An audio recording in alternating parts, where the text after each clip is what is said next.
සාහිත්‍ය සංගීත කලා විහීනක් සාක්ෂාත් පසුක් පුච්ච විසාන හීනක් තෘණන්න කාදං නපි ජීවමානං තත්භාග දේයං පරමං පශූනා. මෙහි අර්ථයේ බවට පත් වෙන්නේ සාහිත්‍ය සංගීතය කලාව නොදන්න තැනැත්තා වලිගය සහ අං නොමැති සිව්පාවෙක්. මොහු තෘණ නොකෑම සජීවී ගවයන්ගේ වාසනාවක් කියන එක මේ පාඨය තුළින් ගම්‍යමාන වෙනවා. හැම දිනාටම සුවබර දිනයක් ප්‍රාර්ථනා කරනවා. මම වැව්මැදගම අරියරතන හාමුදුරුවෝ.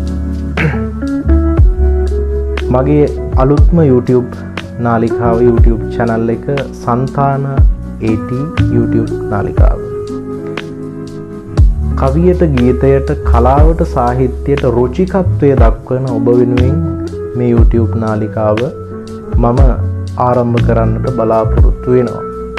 ඉතින් හැම දිනාටම පොදුවේ ආරාධනා කරනවා කවියට, කලාවට, ගීතයට, සාහිත්‍යයට කැමති ඔබට පොදුවේ විවෘතව ආරාධනා කරනවා මෙම සන්තාන AT YouTube channel එක subscribe කරලා තියාගන්න.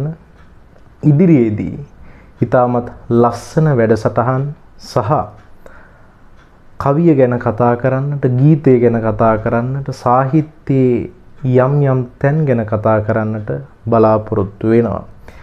ඉතින් ඔබට දැනගැනීමට අවශ්‍ය මෙන්න මේ කාරණාව කියලා දැනගැනීමට අවශ්‍ය දෙයක් තියෙනවා නම් අපි දාන වීඩියෝ තුලින් කමෙන්ට් කරලා ඔබට පුළුවන්කම තියෙනවා මේ කරුණ ගැන කතා කරන්න, මෙතන අඩුපාඩු තියෙනවා, මෙතන වැරදි තියෙනවා, මෙන්න මේක පැහැදිලි කරලා දෙන්න කියලා ඔබට විවෘත ආරාධනාවක් සිද්ධ කරන්නට පුළුවන්කම තියෙනවා. ඒක නිසා හැම දිනාටම ආරාධනා කරනවා සන්තාන YouTube නාලිකාව subscribe කරලා තියාගන්න.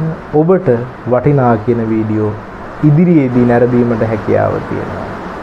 හැම දිනාටම යහපත් ජීවිතයක් ප්‍රාර්ථනා